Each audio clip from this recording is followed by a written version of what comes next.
Hey, everybody, welcome in. My name is Connor Griffin, just a diehard Penn State football fan, dying to talk some Penn State football on this glorious day.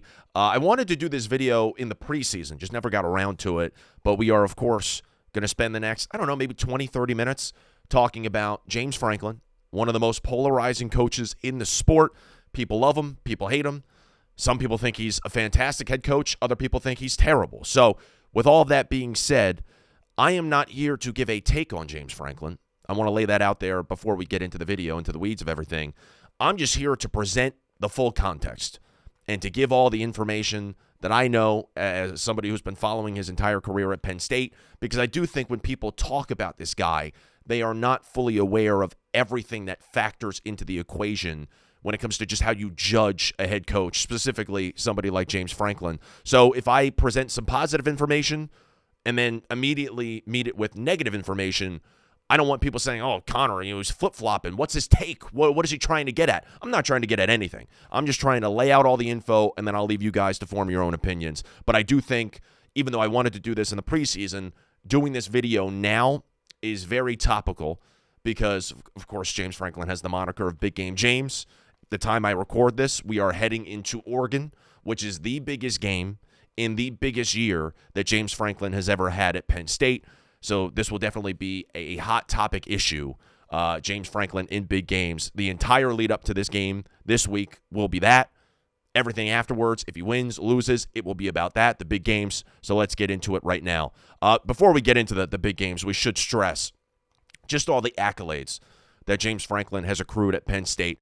He has 3 straight 10-win seasons. That's the first time that's happened at Penn State in over 30 years. 1980 to 1982 was the last time we reached that feat. 2022, 2023, 2024, we reached 10 wins in all those seasons. And assuming everything goes right this year, unless something goes terribly wrong, we should absolutely reach 10 wins once again, making it the 4th straight year. He has 6 10-win seasons total, and 5 of those 6 seasons also went for 11 wins. He has a Big Ten championship, a playoff appearance, and 5 New Year's Six Bowl appearances. And that's even before this 12-team playoff happened. Because, again, last year we played in 2 New Year's Six Bowl games, technically, when we were in the 12-team playoff.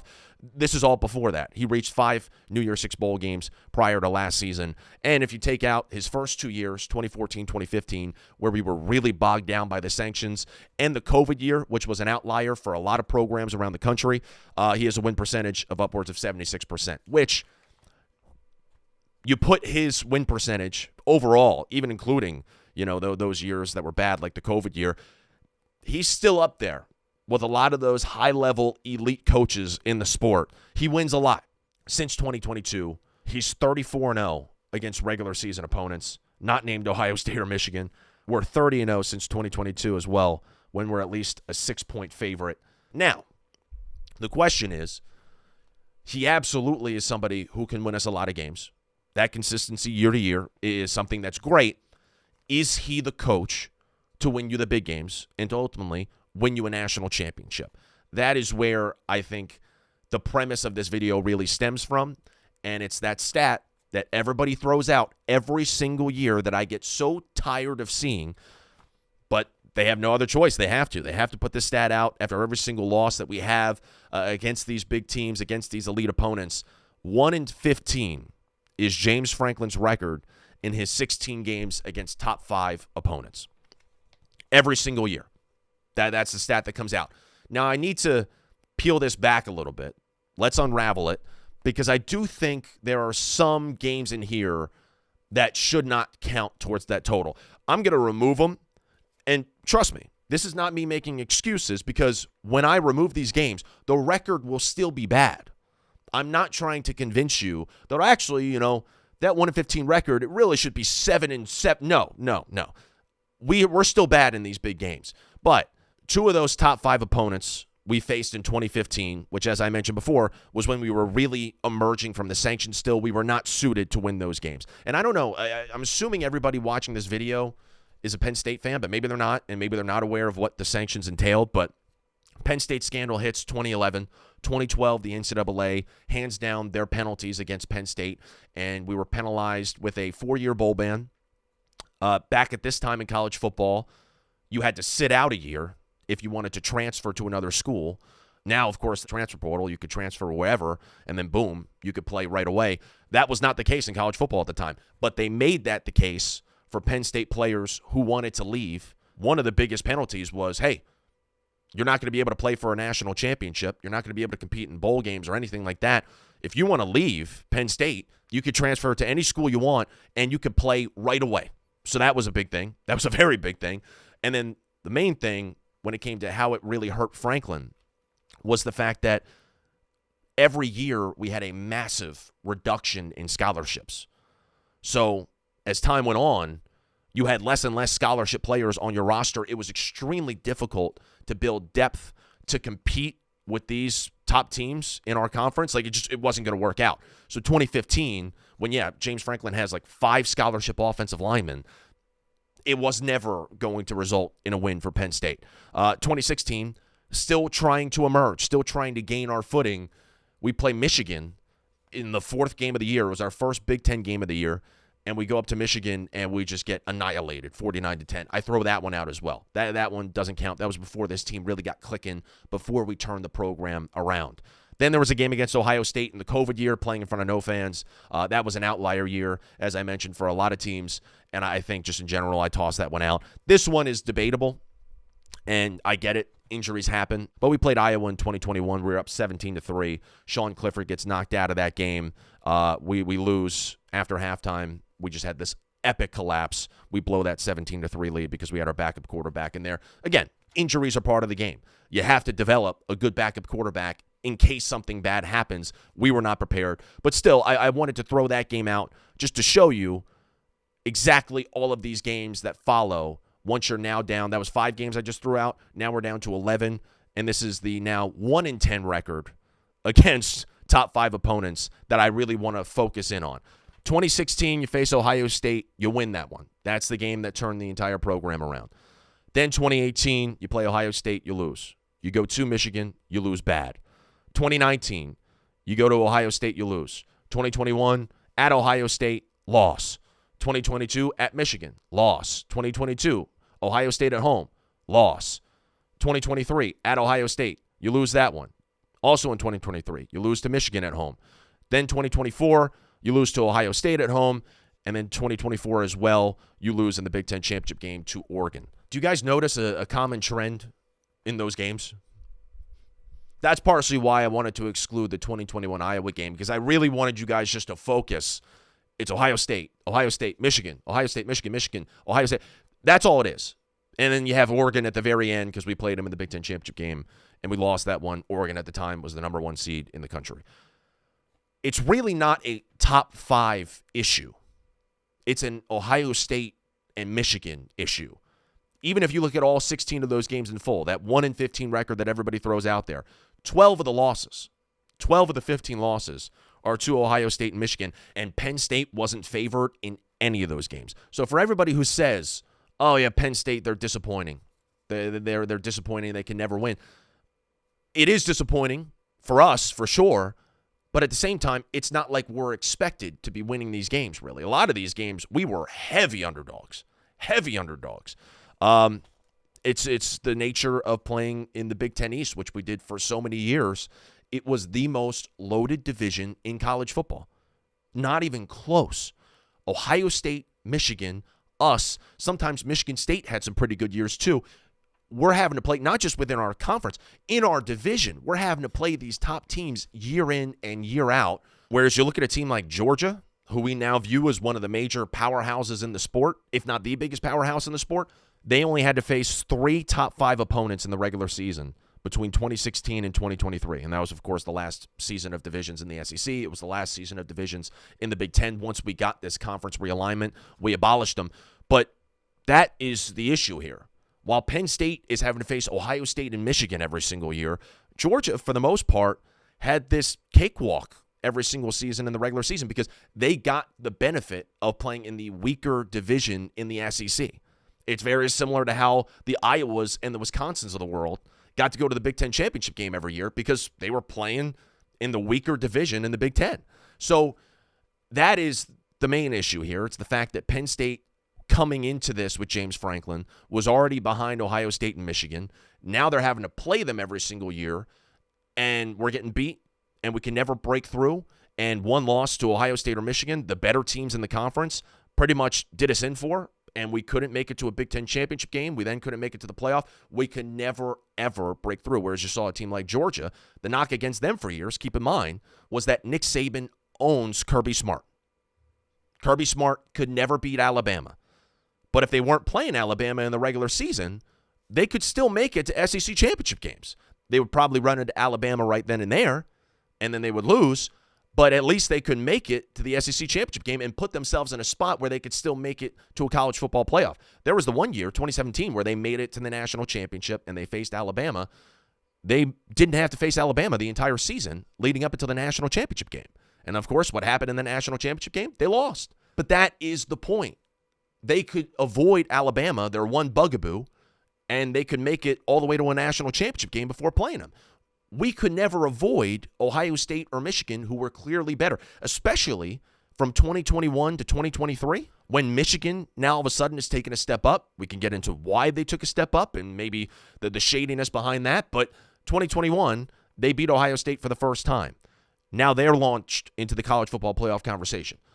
2022, Ohio State and Michigan both made the college football playoff, and we're having to face both of them in the regular season. And then 2023, Michigan wins a national championship.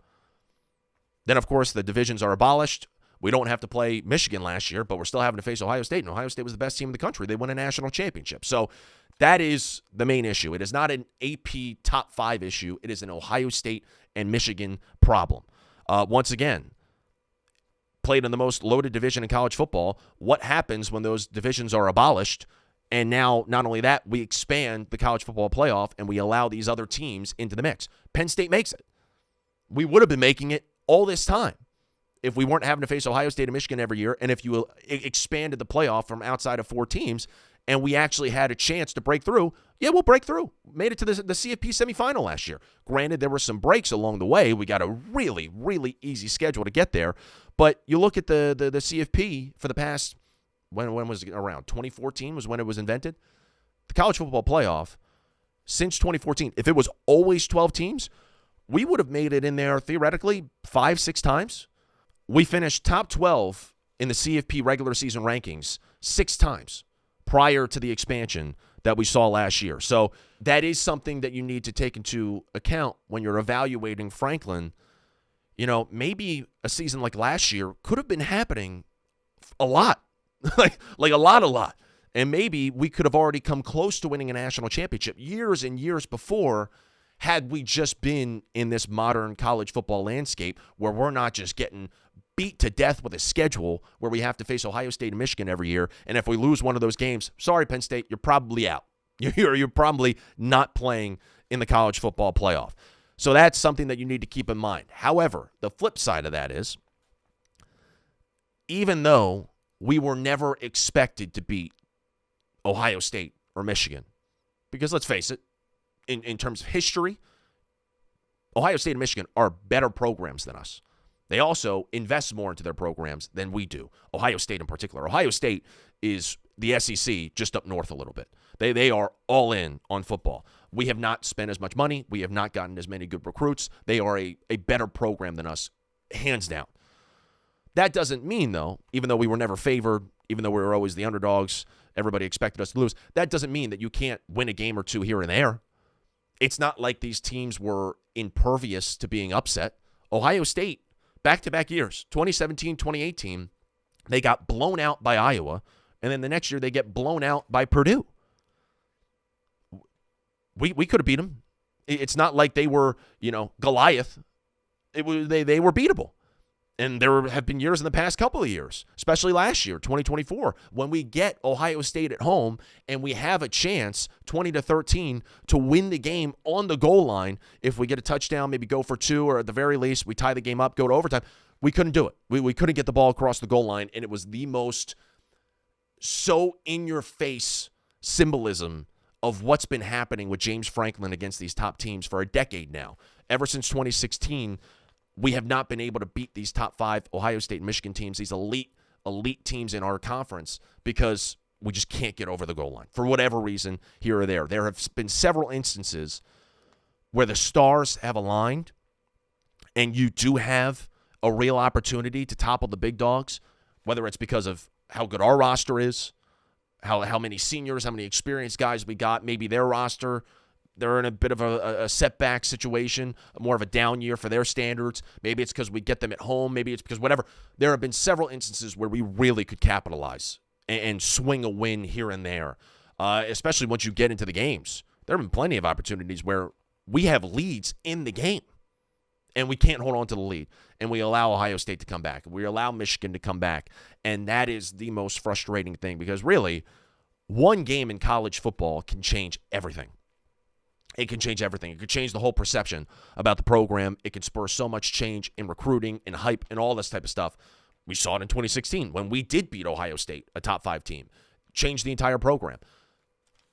We need to be capitalizing on those moments, and so far, we have not capitalized on them. And you could also make the case that the fact that we have been underdogs in all those games, it really shows a lack of progress and a lack of growth under Franklin in the last 8 years. You could spin it that way. Okay, yeah, we're not expected to be beating these teams because we're the underdogs, but why are we the underdogs still? It's been a long time that we've been the underdogs. That should probably change, right? But it is an interesting catch-22, and it's a cycle that I don't know how we break out of. Hopefully this is the year. It's kind of like a chicken and the egg, really, because so much of your success in recruiting comes from your success on the football field and whether or not you're an elite program. But if you can't become an elite program because you don't have the players to do it, well, how do you win against an Ohio State or Michigan where they just have all these 5 stars across their roster? I don't know.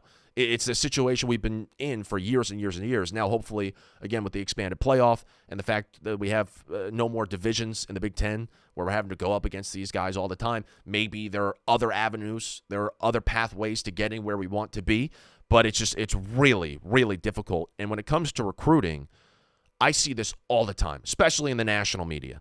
The national media is so guilty of this. They say all the time, well, James Franklin is an elite recruiter. And sometimes they spin that as a good thing. Sometimes they spin it as a bad thing. Sometimes they'll say, oh, he's an elite recruiter, but outside of that, not really a good coach. What evidence is there as of right now to prove that he is an elite recruiter? That's something I've never understood. Is it because of how many draft picks we churn out and people just assume that these guys were always highly touted prospects dating back to high school? Is it because he's able to find lesser talent that he spots as potential and he's able to develop that potential and turn these guys into draft picks? I don't know. Because you look at the recruiting rankings, and I don't know if anybody actually does look at the recruiting rankings. They're not like stellar. We're constantly in the 15 to 20 range in terms of recruiting. Year in and year out. Each class, it's like, okay, yeah, that was a solid year, but it's not like we're really making noise. We've had 2 seasons in James Franklin's, 12 years now, where we have had a top 10 recruiting class. Meanwhile, Ohio State, every single year, except for one during Franklin's tenure, every single year, they've had a top 10 recruiting class. That's what we're going up against. When James Franklin is out here getting 3 and 4 stars, Ohio State and Michigan, they're getting 5 stars. Oregon now is getting 5 stars. Oregon, year in, year out under Dan Lanning, is now getting top 10 recruiting classes. That's what we're going up against. So for everybody who says, oh, James Franklin's an elite recruiter, I don't know if you're just focusing on the recruiting rankings, how you could be saying that. Is it because the players love him and he really is a relational coach who goes into these families' homes and really makes a connection with them and bonds with them? That if you want to say that, sure. But in terms of the data, in terms of the rankings, it doesn't add up for me personally. But that being said, kind of going off of what I was just talking about, the players do love him. The families love James Franklin. And they show up for him, and they play hard for him. And it's not often where we get people transferring. It's not often that we have people wanting to leave this program. Most of the time, people love playing at Penn State, and they love playing for James Franklin, and they do fight for him. Look at last year. That roster last year ranked 11th in total talent composite in the country. There were 10 teams better than us last year in terms of pure talent, rankings, stars, all this, whatever you want to talk about. And we still found a way to make it to the CFP semifinal.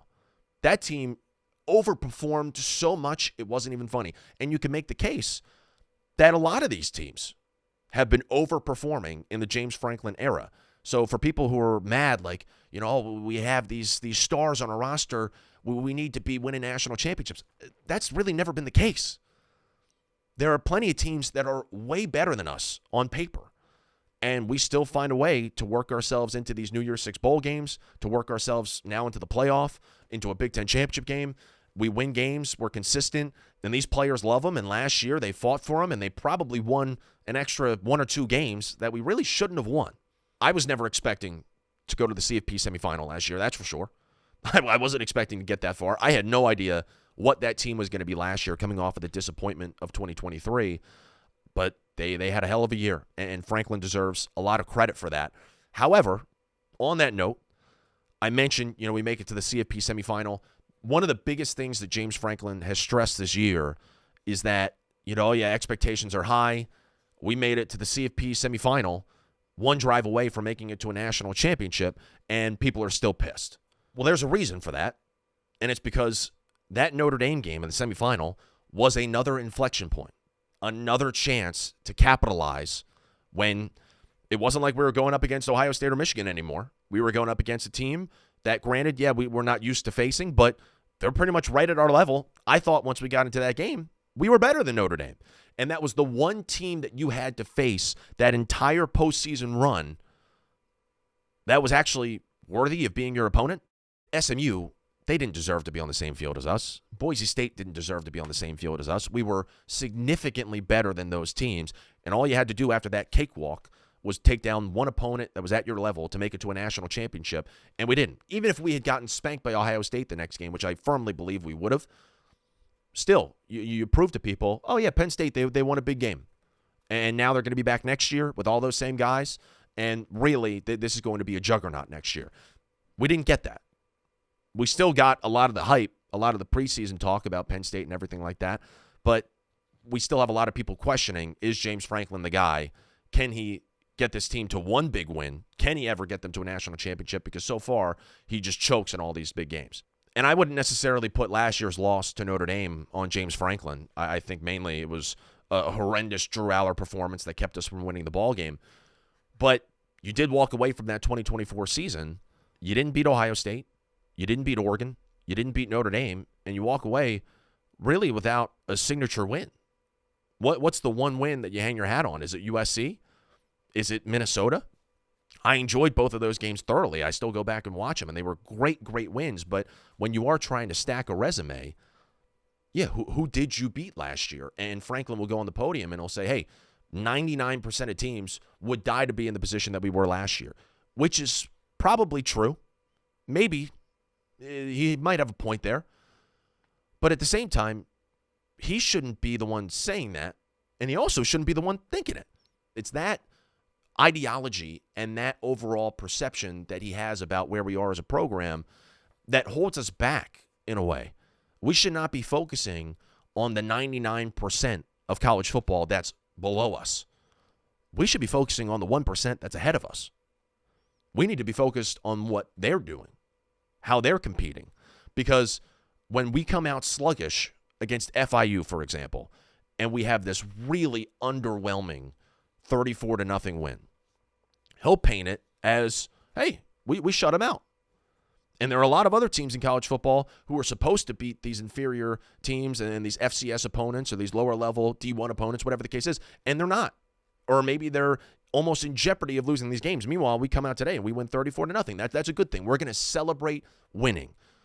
I just know if Nick Saban is still at Alabama and they had the game that we had against FIU, he is lighting a fire under all those guys, and he's furious. Because also, in that same week that we faced FIU, Ohio State was putting up 70 points, and Oregon beat Oklahoma State 69-3.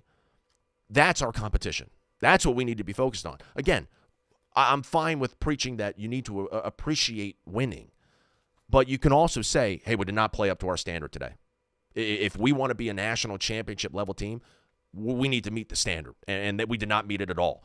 That's the issue, because really, it's a common trend in Franklin's tenure where we have a game or two a year in the non-conference that is way closer than it should be, and we're having to play starters for 3 quarters, maybe even the entire game, well, we're not getting these young guys into the game. That is a major issue for people who are questioning, like, yeah, am I actually going to play here? For people who want to grow, for the coaches to get tape on these guys, for us to develop depth for the future. I mean, once this team leaves, once these seniors are out of here, there's going to be a massive turnover in the roster, dude. And I don't know if these guys are going to be ready. We can't be complacent and happy with, playing sluggish against FIU and having to play our starters the entire game. That can't be the case, because it's having a really big impact that I don't think enough people are talking about here. So that's another thing when it comes to that philosophy. He looks at that game and he's like, hey, look at what, Clemson did, almost losing to Troy. Look at what, this other team did where they did actually outright lose the game. It's not about that. He'll point to, Notre Dame last year. Well, hey, they lost to NIU. They should have won that game, but they didn't. We did. We won our games that we were supposed to win. And then sure enough, later in the year, Notre Dame beats us. That is a major criticism of Franklin, that he's in every single press conference now. Look at what these other teams are doing. 99% of college football would love to be in our position. Blah, blah, blah, blah, blah. I don't know if he feels like he needs to prove a point. I don't know if he feels like he needs to hype himself up because we're not giving him the credit he deserves. I don't know. But it's like preloading excuses, and that's an issue. Now, the one thing he does get major credit for is the fact that he did pull this program out of the gutter when he got here. Won us a Big Ten championship in 3 years, which was crazy considering everything else that was going on. So we've gotten so used to winning now because of him to where we're not satisfied with that winning and we want to win more. Well, that's because he did a good job of getting us in this position. Considering everything that was going on with the sanctions, with the poor alignment internally, with a bad athletic director, he did a lot of winning, and he does deserve credit for that. Now, the question becomes, if somebody else was in his shoes, would he have been able to build up the resources? Would he have been able to get better alignment? Would donors have supported him more? Had we have won more earlier? That's the question that we'll always have to ask. And you also have to ask the flip side of the coin. Well, let's say for whatever reason we don't win this year. It's a disappointing season. We fire Franklin, which is not going to happen. There have been a lot of teams, a lot of programs out there, storied programs in the sport, that have brought in coaches because they think that the guy before them isn't doing the job good enough. And you wind up in a situation with like Billy Napier at Florida, or you wind up in a situation with Tom Herman and Charlie Strong at Texas of all places, and they just can't get the right coach, and they can't get back to what they were before. If you were to fire Franklin, which again is not going to happen, would you be able to get back to this level of winning? I don't know. It's the question that always rattles around, and it's why this year is so important, because you got to win. You got to win something this year if you're James Franklin, or else people are going to keep asking that question. Can he be the guy? Because he's been here for 12 years now, and we haven't fully broken through. We haven't reached that next level yet. Over the last couple years, we have straightened things out in the athletic department. We're well beyond the sanctions now. We've gotten an AD who's committed to winning. Franklin now has an $8.5 million salary, one of the highest paid coaches in the conference. We have the highest paid coordinator in America. We have a far bigger coaching staff. We have more resources, better facilities than we've ever had. We've had improvements in NIL and the best roster during his tenure. Like, all of this has been building for a few years now, and this is where you capitalize on it. Don't get me wrong. We are still far behind other programs, but this team in particular this year, this is a real shot. And when I say we're behind in other programs, it's another thing that factors into how you evaluate Franklin. Penn State spends significantly less on football than Ohio State does. The NIL for Oregon, it's being estimated, is 3 times what Penn State is offering in terms of NIL. If you had to put an evaluation on each of these programs and how much money they generate and how much money they have and all this type of stuff, what if you were to sell a college football team, how much would they be worth? It's not like we're in the top 5. We're a little bit further down there. Like, there are so many other barriers, mainly financially, that we can't compete. We can't compete. Pat McAfee is going on national television, and he's saying, Penn State has all the money in the world. They're pouring $700 million into Beaver Stadium, and they have the largest alumni base out there, and they're all donating, and they're all supporting. That's not really necessarily true. It's misleading information. Yes, we have a large alumni base. Yes, we just put in $700 million into Beaver Stadium. But we don't have oil money. We don't have tech industry titans. We don't have, Phil Knight and Nike backing us. We don't have these individual billionaires who are donating and funding entire rosters. That's not the case. We don't have a guy like Ellison who could just go and get Bryce Underwood by signing a check and boom, Michigan has a 5-star quarterback. We don't have somebody like that. So I can't have that being spread out there. That's also part of the context here too. Like, we are automatically behind in NIL in this new NIL world. We are behind financially, where it's now the most money that you've ever had to spend in order to put out a winning football program. That's a problem. But again, this year, this is a really good team that has a real shot, and you need to capitalize on it, but you just don't know. You don't know with Franklin. The Notre Dame game was a perfect example. That should have been the game where you really had a chance to change the narrative, and you botched it.